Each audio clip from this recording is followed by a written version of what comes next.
And that told the librarian immediately, if you had a senior book, that you were in wrong territory. So you left, as you moved along in school, you then got your senior card, which took you into this next room over here.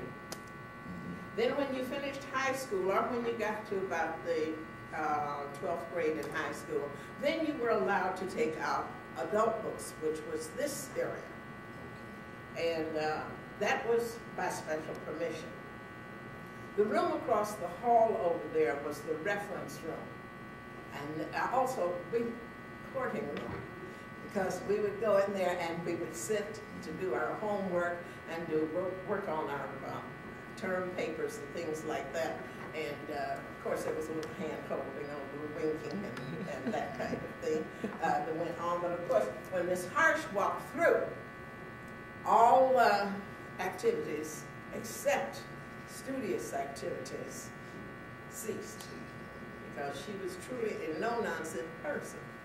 Very, very loving and giving, but she, when you came into this library, you stopped your voice at the door, and you stopped your shenanigans at the door, and you came in and you sat down and you played lady and gentleman. Then, let's see, as you know, this library was named for Dr.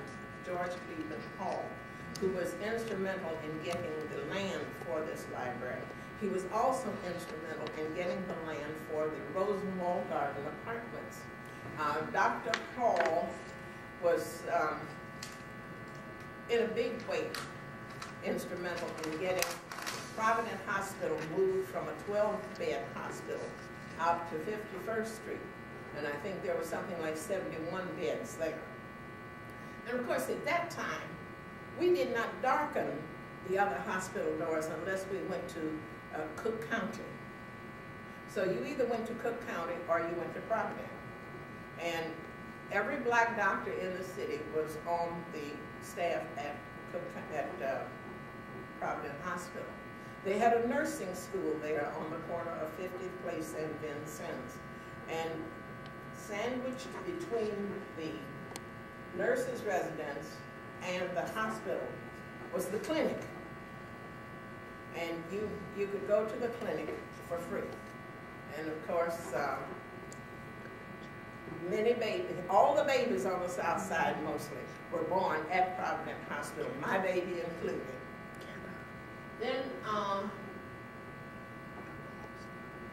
to finance the moving of the hospital to 51st Street, Dr. Hall's wife belonged to the auxiliary, the doctor's auxiliary, and she and other ladies put on performances, minstrel shows. Minstrel shows were big when we were coming along. Now we're black and we don't want to do minstrel shows, but they were a lot of fun, and it's a part of our history. And I don't like to see us deny our history.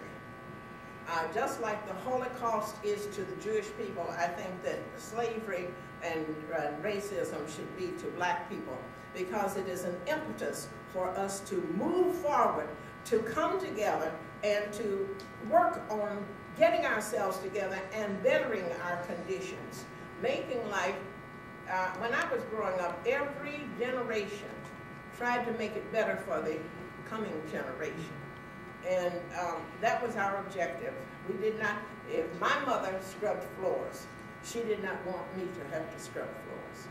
I worked as a secretary. I didn't want my daughter to have to work as a secretary. I wanted her to have a professional job. So that was the way, that was the cycle that we tried to institute.